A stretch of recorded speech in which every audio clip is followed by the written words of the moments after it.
하나님의 말씀을 보겠습니다.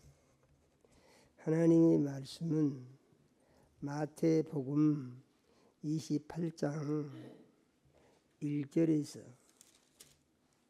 6절 말씀을 같이 읽겠습니다.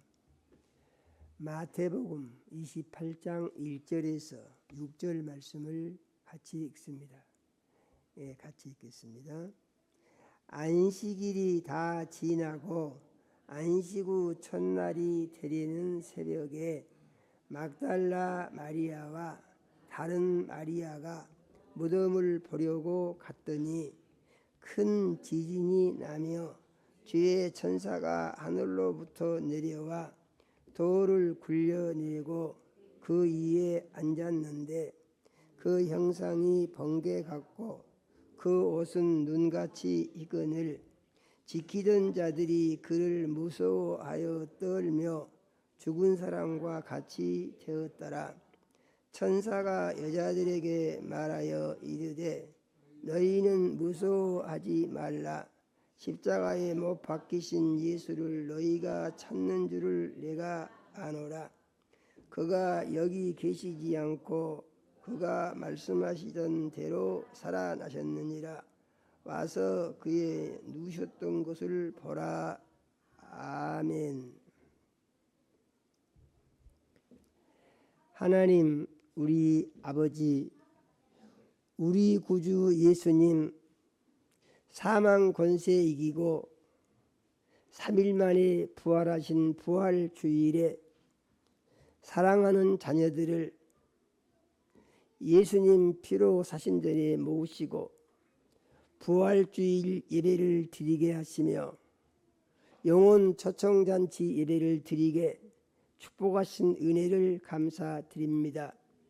우리 주의 보혜사 성령님 이 시간 역사하셔서 종의 마음과 생각을 주장하여 주시며 입술을 사용하여 주시어서 하나님 우리 아버지, 우리 사랑하시고 주시기 원하는 말씀을 선포할 수 있게 역사하여 주시옵소서. 하나님 우리 아버지, 이 시간 우리 주의 성령님 말씀 듣는 모든 자녀들의 심령에 운행해 주시어서 말씀이 마음속에 믿어지게 해주시고 귀가 열리게 해주시고 심령의 변화가 일어나게 해주시어서 부활하신 예수님을 만나는 은혜와 축복의 시간이 될 수 있게 도와주시옵소서. 예수님 이름으로 기도드립니다. 아멘. 오늘은 예수님이 죽었다가 3일 만에 다시 살아나신 부활주일입니다. 이 부활주일에 예수님 부활하신 소식을 전하기 위해서 우리 교회는 초청잔치를 많이 기도하고 했습니다.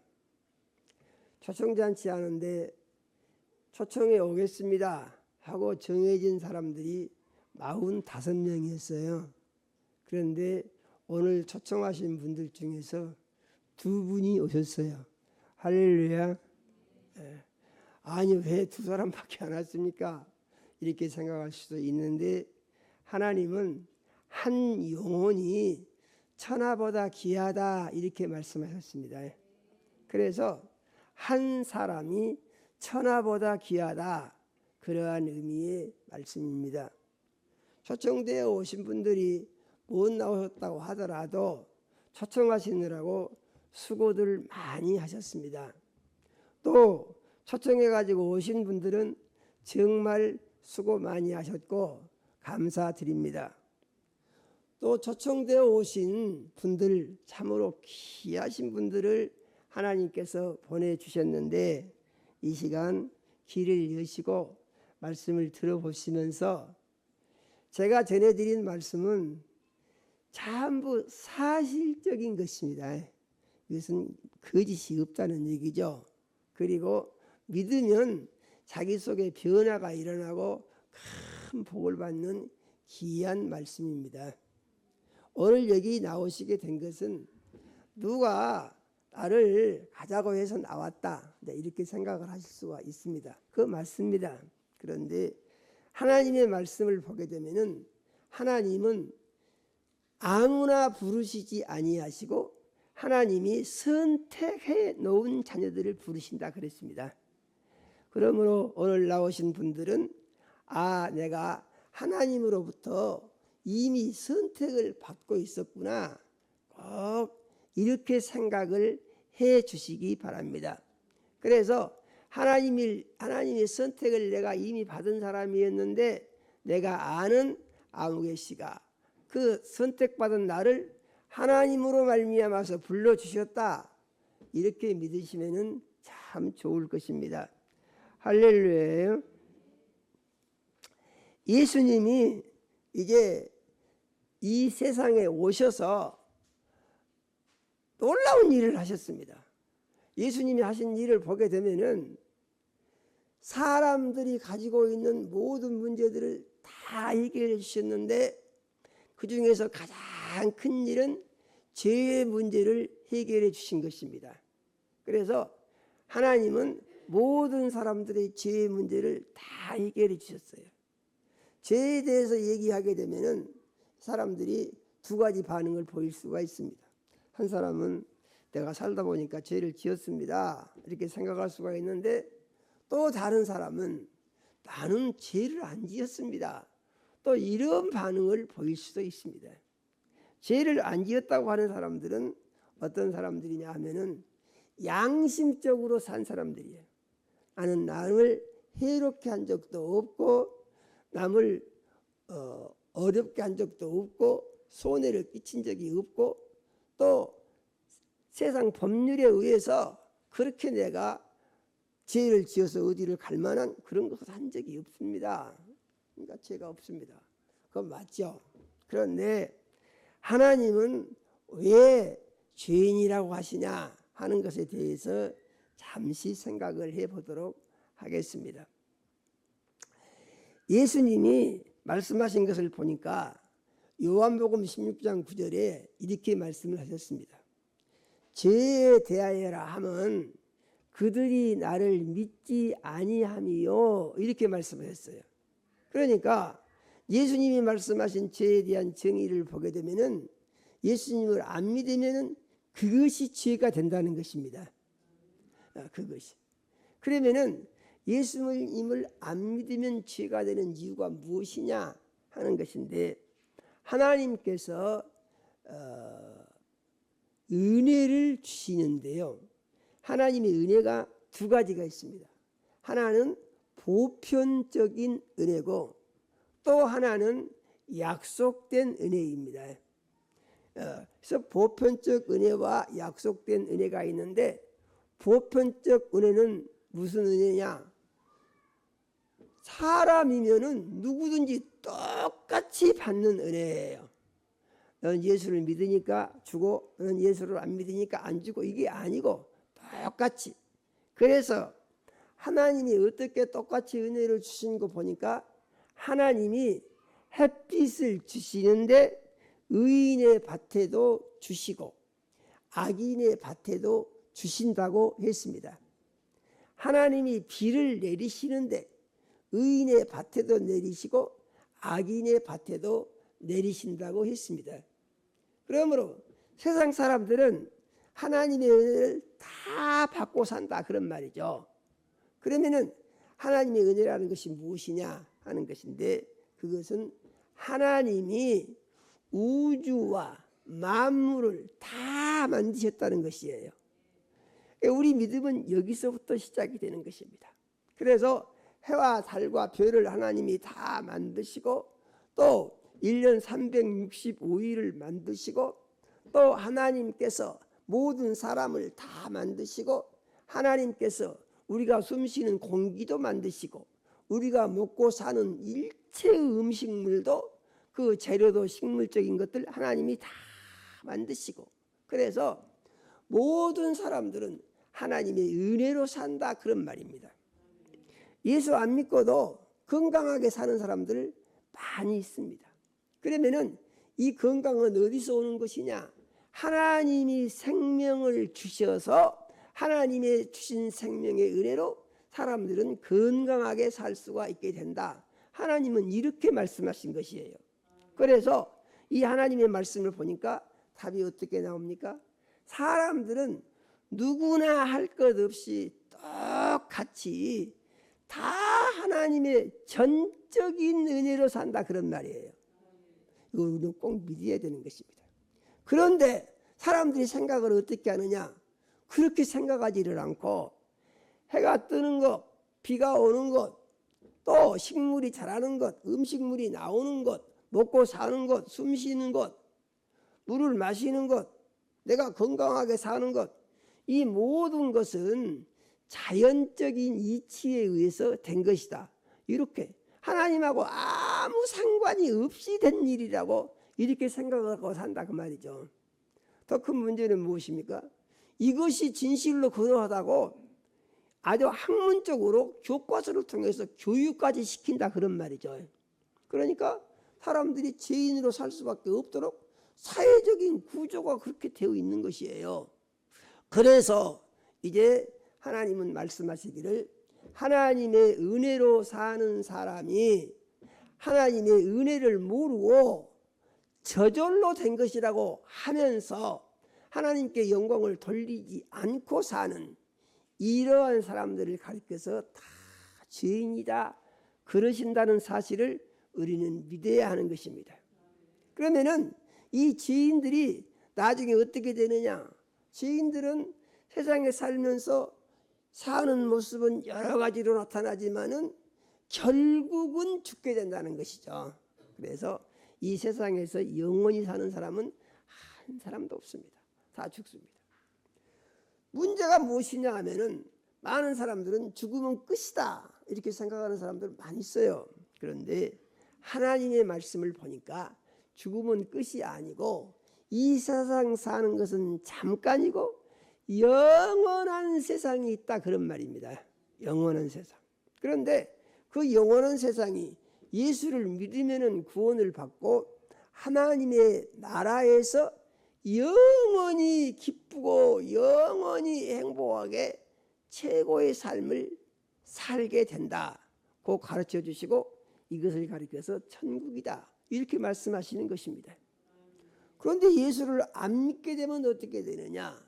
하나님이 지옥이라는 것을 만들어 놓으셨는데 거기 들어가서 영원히 고통을 당한다, 그런 말씀입니다.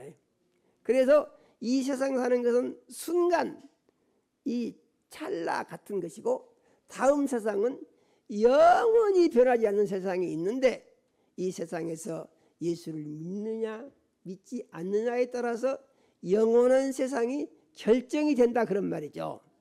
그러면은 이제 예수를 믿는 것은 무엇이냐? 그래서 예수님이 이 세상에 오셔서 하신 일은 두 가지가 있는데요. 한 가지는 먼저 예수님이 하나님이신 것을 보여주신 것입니다. 하나님이신 것을 어떻게 보여주셨는가 보니까 예수님이 기적을 많이 행하셨어요. 기적을. 예수님이 행하신 기적은 신기하고 놀라운 기적이었습니다. 병자들을요 예수님이 다 고쳐주셨습니다. 귀신들을요 다 쫓아내 주셨습니다. 먹을 것이 없으면은요 먹을 것도 예수님이 다 준비해 주셨어요. 삶에 어려움이 생기면은요 그 문제들을 다 해결해 주셨어요. 그래서 예수님이 보니까 배를 타고 갈릴리 바다를 건너시다가 풍랑이 일어나니까 예수님이 바람을 꾸짖으셨다고 그랬습니다. 그러니까 바람을 꾸짖으니까 바람이 갑자기 잔잔해지고 바다가 평안해지고 어려움이 없이 바다를 건널 수 있었다. 성경은 이렇게 기록하고 있습니다. 그래서 예수님이 하신 일을 보니까 사람들의 문제를 100% 해결하셨다. 예수님이 해결하시지 못한 문제는 아무것도 없다. 예수님이 얼마나 놀라우신 분이신 거 보니까 죽은 지 나흘이 돼서 썩은 냄새가 나는 나사로도 예수님이 살려내셨다 그랬습니다. 믿으십니까? 그래서 예수님은 사람들의 모든 문제를 완전하게 해결해 주셨다. 그런데 예수님이 십자가에 못 박혀 매달려 죽으시고 부활하신 이유가 무엇인가 하는 것인데, 예수님은 이렇게 기적적인 삶을 통해서 예수님이 하나님의 아들이시요 하나님이시요 죄 없는 사람이신 것을 보여주셨는데, 이것이 누구에게만 영향이 있었냐면은 이스라엘 사람들에게만 이것이 도움이 되고 영향이 있었다, 그런 말이죠. 세상에 많은 사람들이 있는데 예수님을 못 만난 사람들은 아무도 이 예수님의 은혜를 못 누리는 거예요. 예수님을 만난 사람들은 다 죄사함을 받았습니다. 다 구원을 받았어요. 그런데 예수님을 못 만난 수많은 사람들은 어떻게 할 것이냐에 대해서 예수님이 온 세상 사람들이 예수님 당시에 예수님을 만났던 사람들과 같은 은혜를 받고 복을 받고 천국에 가서 영원히 살 수 있는 그 문을 열어주시기 위해서 예수님이 온 세상 죄를 다 대신 짊어지고 십자가에 못이 박혀서 죽으신 것이다, 그런 말입니다. 별조 좀 꺼야 되겠는데요. 죽으신 것이다, 그 말이죠. 그러므로 우리는 이 예수님이 죽으신 것은 왜 죽으셨냐? 내 죄 때문에 죽으셨다. 이것이 사람이 가져야 할 믿음이다. 그 우리는 믿어야 하는 것입니다. 그런데 예수님이 죽으셨으면은 사람들 다 죽는 건데, 예수님도 뭐 대단히 하나님의 아들이시라고 그러더니 사람들하고 똑같이 죽어버렸네? 그러면 그걸로 끝나는 것이죠. 그런데 예수님이 놀라운 것은 무엇이냐면은 살아 계실 때 말씀하셨어요. 내가 3일 만에 다시 살아날 것이다, 이렇게 말씀하셨어요. 그런데 예수님이 이렇게 말씀하셨지만은 예수님이 3일 만에 살아날 것이라고 생각한 사람은 아무도 없었어요. 그 하는 말이지, 그건 거짓말이야, 다 이렇게 생각했습니다. 그럼에도 불구하고 오늘 기록된 말씀을 보니까 예수님이 말씀하신 대로 3일 만에 다시 살아나셨다, 그런 말씀입니다. 그러면은 예수님이 살아나신 것은 무엇을 의미하느냐 하는 것인데, 예수님의 죽음의 의미가 있고 예수님의 부활의 의미가 있는 것입니다. 죽음의 의미는 무엇이냐? 온 세상 사람들의 죄를 다 대신 지고 죽으신 것이고, 부활하신 것은 무엇이냐? 사망의 권세를 이겼다고 하는 사실을 증거해 주시기 위해서 부활하신 것이다, 그런 말이죠. 그러면 사망의 권세라는 건 무엇이냐 하는 것인데, 우리가 살고 있는 세상에 사망의 신이라고 하는 신이 있다, 그런 말이에요. 이것을 우리는 잘 생각해야 됩니다. 사망의 신. 이 사망의 신이 무엇을 하느냐 보니까 사망의 신이 사람의 운명을 만든다, 그런 말입니다.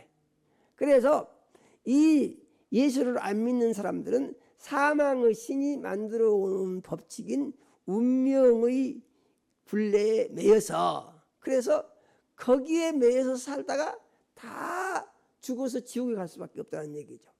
그러면은 세상 사람들이 이렇게 사망의 신에 매여 있다고 하는 증거가 있냐? 증거는 세상에 널려 있습니다. 아주 많이 있죠. 무엇입니까? 어디를 가든지 점쟁이 없는 데가 없어요. 어디를 가든지 무당들이 다 있어요. 어디를 가든지 사주 보는 사람들, 이런 사람들이 다 있어요. 역학자들이 다 있습니다. 이것은 무엇을 의미하느냐? 이것은 세상 신이 사망의 권세를 가지고 사람들을 지배하고 있다고 하는 사실을 그렇게 증명을 해주고 있는 것입니다. 그러면은 예수 믿고 구원받은 것은 무엇이냐? 그런 운명의 법칙에서 벗어나는 것이에요. 믿으십니까? 이거 꼭 믿으시기 바랍니다. 운명의 법칙에서 벗어나는 것이에요. 운명이라는 게 뭐냐? 날 때부터 네가 어떻게 살다가 어떻게 죽을 것이 딱 정해진다는 것입니다. 이게 운명입니다. 운명을 피할 수 있는 사람이 있냐? 운명의 법칙에 의하면은 절대 그럴 수 있는 사람이 없다고 그랬어요. 노무현 씨가 죽으면서 마지막 한 말이 무엇입니까? 운명이다. 그러고 죽었습니다. 운명이다. 어쩔 수 없다는 거예요, 이것은. 그런데 그것을 누가 정해놨냐? 세상 신, 사망의 신이 정해놨고 사람들은 여기서 벗어나지를 못한다는 것이죠. 그런데 놀라운 약속이 있습니다. 그것은 무엇이냐면은 주 예수를 믿으라. 그리하면 너와 네 집이 구원을 받으리라. 그 하나님이 말씀을 하신 것이에요. 믿으십니까? 하나님이 세상을 이처럼 사랑하사 독생자를 주셨으니 이는 저를 묻는 자마다 멸망하지 않고 영생을 얻게 하려 하심이니라. 그 요한복음 3장 16절에 하나님이 말씀을 하신 것이에요. 그래서 사람이 어쩔 수 없는 이 운명이라는 것은요, 굴레 씌어진 것이고 이 굴레를 벗어날 수 있는 방법이 누구에게도 없습니다. 발버둥 치다가 결국은 죽게 돼 있어요. 세상에서 부귀 영화를 다 누리고 정말 잘 사는 것 같은데 그 사람은 죽어서 영원한 고통 속으로 들어가 버리고 마는 것을 운명은 가르쳐주고 있는 것입니다. 여러분, 조선일보에 난 기사를 혹시 보신 분이 계십니까? 생불이라고 유명했던 해인사의 성철스님이 세상을 떠나면서 마지막 한 말이 있는데 그것을 절에서는 오도송이라고 부릅니다. 깨달음을 남기고 죽었다는 얘기죠. 그가 뭐라고 했습니까? 내 평생에 거짓말만 하다가 간다 그랬어요. 죽을 때는 정직한 말했어요. 내 평생에 거짓말만 하다가 간다. 선난 선녀들이 나에 와서 내 말을 들을 때 내가 한 거짓말을 듣고 춤을 추고 좋아했다. 그런데 그건 다 거짓말이다. 그러면서 하는 말이 나는 지옥으로 간다 그랬습니다. 자기 지옥으로 간대요. 그러면서 뭐라고 했습니까? 석가도 지옥에 있다 그랬습니다. 피할 수가 없다는 거예요. 석가도 지옥에 있다 그랬어요. 그래서 어떻게 됩니까? 그 다음에 또 한 말이 석가는 사탄이다 그랬습니다. 아이고 참 말을 한 거 보면은 참 그 양반이 뭔가 좀 깨달은 것은 있기는 있어요. 마지막 진실을 말하고 죽었죠. 그러면 보니까 그가 평생 그렇게 도를 공부했지만은 그는 사탄에게 속아서 이제 지옥으로 평생 거짓말만 하고 살다가 지옥에 가게 돼서 거기서 영원히 망하게 됐다. 그러고 고백을 하고 죽은 것이거든요. 그러면 이런 말을 들은 그 중들이 이거 중질해봐야 헛것이구나 생각을 이렇게 해야 되는데 그 어떻게 하냐면은 역시 큰 스님이란 말씀이 틀리다고 또 이렇게 말을 하면서 계속해서 그 사망의 길을 가고 있는 것이죠. 여기서 구원받은 방법이 뭐냐? 예수 믿는 것이다. 예수님은 이렇게 가르쳐 주신 것을 우리는 믿어야 하는 것입니다. 그런데 예수를 믿으려고 하면은 마음에 부담이 오고 왠지 싫은 생각이 들 수도 있어요. 하고 싶지 않은 생각이 들 수도 있어요. 그러면은 그런 생각이 드는 이유는 뭐냐? 세상 신이 희망을 놓는 것이에요. 예수를 믿기만 하면은 기쁨이 넘치면은 다 예수를 믿을 것입니다. 저만 해도 그렇습니다. 예수 믿으려고 하니까요, 쌩 머리가 아파가지고 못 믿겠어요. 그런데 전도자가 강하게 끄니까 전도자에게 끌려서 다니다 믿음이 생긴 것입니다. 할렐루야예요. 그래서 우리는 예수를 잘 믿으면은 그것이 내가 영원히 사는 축복의 문이 열리고 운명에 매여서 저주를 받아서 고통을 당하고 사망의 신이라는 것은 세상 신은 죽이는 신이다 그런 말입니다. 그러면 하나님은 어떤 분이시냐? 하나님은 생명의 신이다 그랬습니다. 믿으십니까? 꼭 믿으시길 바랍니다. 그래서 사람들은 어디서 살고 있냐? 사망의 신과 생명의 신 사이에서 사람들은 살고 있는 거예요. 사망의 신은 이리 와라 그러고 온갖 거짓말로 속여서 운명의 굴레를 씌워가지고 끌고 다닙니다. 여기서 벗어날 수 있는 방법은 무엇이냐? 예수 믿고 구원받는 것 외에 다른 방법은 없어요. 그래서 예수를 꼭 믿어야만 하는 것입니다. 예수를 믿으면요 하나님께서 함께 하시고 책임을 지시고 도와주셔서 근심 걱정이 없어집니다. 근심 걱정이. 예수를 믿기 전에는 세상신 마귀와 귀신들이 세력에 잡혀서 내가 어떻게 하려고도 할 수가 없어요. 그런데 예수를 주인 삼고 나면 무슨 일이 있느냐? 오늘이 무슨 날입니까? 부활주일이다 그 말이죠. 부활주일이 뭐라고 했습니까? 예수님이 사망 권세를 이기고 승리하신 날이다 그런 말입니다. 사망 권세를 이겼다는 말이 무슨 말이냐? 예수님이 세상신 마귀 사단을 이기고 모든 귀신의 세력들을 다 이겼다 그런 얘기예요. 믿으십니까? 그러므로 누구든지 예수를 주인 삼고 살기만 하게 되면은 그때부터는 구원받은 하나님의 자녀가 돼서 이제 전에는요 꽉 잡혀서 종으로 할 수밖에 없었어요. 제가 경험해서 봐요. 아무리 몸부림쳐도 벗어날 방법이 없습니다. 아무리 생각해봐도 대책이 없어요. 그런데 예수를 믿고 하나님을 만나고 나니까 놀라운 은혜가 임하는데 이것들을 이길 수 있는 힘이 예수 안에서 생긴다 이런 얘기예요. 믿으십니까? 그리고 근심과 걱정에서 해방을 받고 모든 저주와 고통에서 해방을 받고 놀라운 사실이 있습니다. 기도를 하면은 들으시고 응답을 하셔서 우리 삶의 문제들을 다 해결해 주신다는 것입니다. 믿으십니까? 꼭 믿으시기를 바랍니다.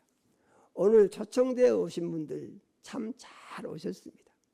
주의 이름으로 환영하고 축복을 드립니다.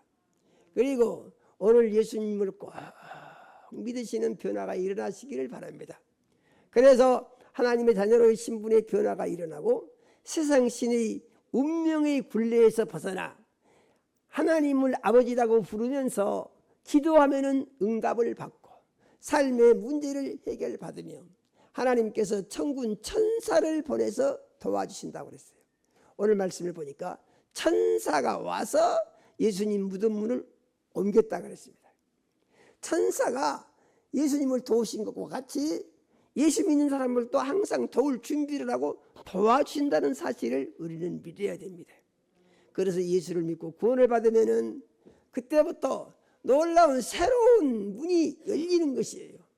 축복의 문이 열리는 것이에요. 제일 놀라운 것은 죄에서 해방을 받고 자유를 얻으며 하나님께서 약속하신 복을 다 받을 수 있는, 그러니까 일반적인 복은, 보편적인 은혜는 누구나 받는 것이에요. 그런데 약속된 은혜는, 약속된 복은 이것은 무엇입니까? 구원의 축복입니다. 믿으십니까? 하나님의 자녀로서 이 약속된 축복은 세상 신을 이길 수 있는 힘을 가지는 복이에요. 믿으십니까? 그리고 모든 것을 다 하나님께 맡기고 기도하면 응답을 받고 세상 사는 날 동안에 평안과 안식을 누리고 소망 중에 즐거워하다가 내일이 어떻게 될지 아는 사람 아무도 없습니다. 그런데 예수를 믿으면은 어떠한 경우라도 하나님 우리 아버지께서 책임지고 지키고 보호해 주심으로 말미암아 천국에 가서 영원히 살 수 있는 영생의 자녀의 변화가 이루어지는 줄로 믿으시고, 예수 믿으신 분들 예수도 잘 믿겠습니다 다짐하는 시간이 되시기를 바라고, 아직 예수를 안 믿으신 분들은 꼭 마음문을 열고 예수를 마음속에 주인으로 모셔드려서 예수 믿고 살기를 원합니다. 이와 같이 다짐하는 귀한 축복의 시간이 되시기를 예수 이름으로 축원합니다. 하나님 우리 아버지, 이 시간 우리 사랑하시고 생명 말씀 주셔 감사를 드립니다. 우리 주의 성령님 역사하셔서 하나님 우리 아버지, 우리가 예수를 믿음으로 말미암아 운명의 굴레를 벗어 던지고 사망의 세력을 이기게 해주시며 예수님이 사망 권세를 이기셨은즉 예수를 주인 삼고 우리도 사망 권세를 항상 이길 수 있는 자녀의 변화가 이루어진 것을 믿게 하여 주시고, 이 믿음으로 지금부터 우리가 하나님 우리 아버지 약속하신 은혜 아래 약속된 복을 받으며 천국에 가서 영원히 살 수 있는 영생의 자녀로 축복하여 주시옵소서. 예수님 이름으로 기도드립니다. 아멘.